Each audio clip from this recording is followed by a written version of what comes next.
Man United lost to Everton, and top four was supposed to be gone for us at that point. I was like, well, Arsenal ain't losing now to Palace. Like, no way. You've only lost to Man City. You lost to Palace. What happened, Ramone? You know, Emery has to take a hard look at himself because he did the same thing against Everton. You can't take the Premier League for a joke. This is what we're doing at the moment. You played against Everton. You played Elneny and Guendouzi in tactically. We got outplayed. Like in that whole game, we got overran. You try and make changes at half time, bring on 2 subs, didn't work. We still lost the game. And then we played a couple of games. We got a couple of wins. And then what? All of a sudden we forgot. We just played against Everton and lost 1-0. Could you then put out Elneny and Guendouzi again just after we beat Napoli? Granted, Ramsey came off injured. Granted, Xhaka's injured and Torreira has a slight knock. But if you know Ramsey's injured and you know Xhaka's injured, Torreira has to play. Like, you play him, he's on the bench, so he's obviously fit enough to play. He came on in the second half. You got to play him. You got to start him, man. You can't. Elneny and Guendouzi are not good enough to start in Arsenal's midfield. You play one or the other, max, and one is Guendouzi. The other one, and then he shouldn't be starting it. He should be coming on with 10 minutes to go to try and shore up a game. He should never ever be starting a game for Arsenal. Or you play Maitland-Niles in the middle. You play Joe Willock in the middle. I don't care. Like, you do something different. You know them two didn't work against Everton. Why are you doing it again? What? Because your home's of Palace? No. Jenkinson playing at right back. Why? You rest them in. Wait. Mavropanos is playing centre back. When's the last time Jenkinson don't play, does he? He's played it once every 5-6 games. I was surprised when I saw that. I mean, like, okay, yeah. If Bellerin was there, then Maitland-Niles would have played that game. But you don't play Jenkinson. Like, you don't play Elneny, Guendouzi, and Jenkinson, and then bring Mavropanos in at centre back. Drop Monreal to the bench. You made 7 changes. The only change that should have been made in that game should have been forced, barring the goalkeeper switch and any 4 changes, because you need to, this is a must-win game. Palace is a must-win game, is, but as much as the Napoli game. But did he take Palace lightly because your home form's been so good? 100%, and because you've got Wolves obviously coming up. So 100%, you took him lightly. But this is the thing: you can't be doing that. Okay, you played the Aubameyang and Lacazette and Ozil, cool. But there's a whole squad behind them, and in fact, going forward wasn't our issue in that game. In going forward, we done quite well. We created loads of chances. Maybe not as much clear-cut chances, but you know, Aubameyang got a goal, Lacazette got assist for Ozil's goal. So the front 3 done their job. But then man at the back, awful. Mustafi was awful. Koscielny, although didn't make a mistake essentially leading for goals, we still leaked loads of chances in that game. And for me, I know Socrates was suspended, but you know that this happening. Why are you creating more problems for yourself? Why are you trying to rest up so you can play Wolves?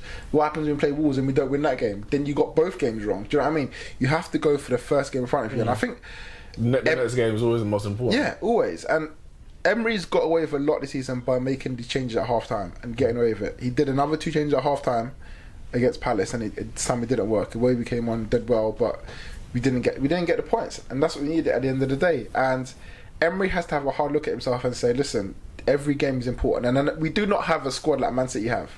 Liverpool are going for the title. They can't afford to change their front 3 or their back 4. They can't afford to, even though they're playing in Champions League, because they have to play. Okay, their midfield 3 can get rotated because they're good enough, but Moreno isn't good enough to start at left back for Liverpool, so he doesn't get a game. He doesn't get to play. So why should Jenkinson now get to play because we play the Champions League game, Europa League game? Maitland-Niles hasn't been playing week in, week out this season. Play him. Monreal's a centre back. Why is he on the bench? He shouldn't be rested. Do you feel that that's because he hasn't had the same amount of time as like Pep or like Klopp to get accustomed to the Premier League? Because these men made the same errors in their first year. We're not saying the same errors, but they were making mistakes in their first year. Like, he's coming from PSG in France, you know, where those kind of changes can happen, and they just walk the league. Carl, we lost that. You have to get used to it, because look at Pep in his first year. The guy struggled to finish in the top 4. Yeah, but we lost to Everton 2 weeks ago. You're saying you can't learn from away from home. He's now thinking, oh, we're at home. Maybe he don't understand the true struggles of the Premier League. Maybe he don't. And after this year, he will analyse the whole season as a whole and say, you know what, I understand the Premier League better now. And next year he can do better than what he did last year. Well, you need to start doing it from now because if you start doing it, if he plays Elneny first year, it was the same thing. It was a struggle, man. But if you play Elneny and Guendouzi against Leicester next week, all right, okay, you need to learn season on season, but the Premier League's ruthless. You need to be learning week by week. It's like you ain't got time to you waiting, and too many times this season he's made a massive amount of changes when there's no need to, and they've never resulted in good results. They've never come away and say, you know what, we played well, we've done the changes. Elneny has not played in a game where you say you deserve to start the next game. Guendouzi is only looked good when he's got a Xhaka and Torreira next to him. So you put on someone else like that, it's not going to work. And I don't need. These two players don't need to play again this season. Okay, we can scapegoat Mustafi and say he was his mistake for that Zaha goal. And it was everyone's been getting on, for weeks. To be fair, people been getting onto Mustafi. Yeah, it was poor. And listen, man was 35 million. I remember you were happy when he. Yeah, I mean, listen, he's had some poor game season, and there's been times he's had some good games this season. And like the thing is, Emery's starting 11, which has got us over the line in a lot of times in recent weeks against Napoli. Mustafi was on the bench. He didn't play against Napoli in midweek. So clearly, when Emery feels like he's best needed to play in both games, Mustafi didn't play. So his current is best free for like Socrates, Koscielny and Monreal. Mustafi isn't at the level to be. Wait, so who just at the back against Palace? Mustafi, Koscielny and Mavropanos. Oh, it was a free? Yeah, it was a free. So no Socrates? No, Socrates was suspended. Oh, okay. He got a red card a few weeks ago. Oh, okay. Right. Yeah, so, okay, fair enough, Socrates is suspended, so Mustafi would have come in anyway. But why would you then bring in Mavropanos and drop Monreal? At least, if you know Socrates is not going to be there, put Mustafi in and put Monreal there as well, just to balance it up. Like, for me, you made too many. You were given a dead hand and your injuries and suspension, and then you have to play your best team. Apart from that, I just feel like and like I said, Mustafi's been poor. I think he definitely be sold. We almost got to sell him when Wenger's last year. Almost went to Inter Milan. It didn't happen. But Emery, for me, Emery's looked at his team and said, "You've all got 1 year to prove your chance that you're at this club." And I respect that. You know, he doesn't know these players. He hasn't seen Mustafi week in, week out as me. Yeah, so you'll be looking at for years. Exactly. But he has to come in and say, "All right, who I need to choose now? Who's clean good slate, enough?" Yeah. And so for me, Elneny got given a new deal under Wenger. It wasn't under Emery. So is he going to say, is he good enough to stay? I don't know. Is he giving opportunities to players? I don't know. But same way as Man United have the problem, we got players in this club that need to go. If we're going to be in Champions League football this season, which we're desperately trying to get to, this squad ain't good enough for Champions League. So we need to change up a lot.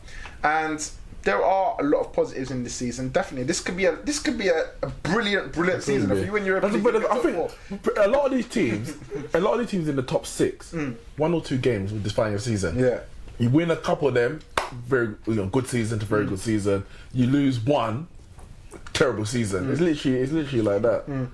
Definitely. And I just have to say before we move on, Aubameyang as well. He had a poor game against Crystal Palace, but I'm not getting on to him because he done what he needed to do.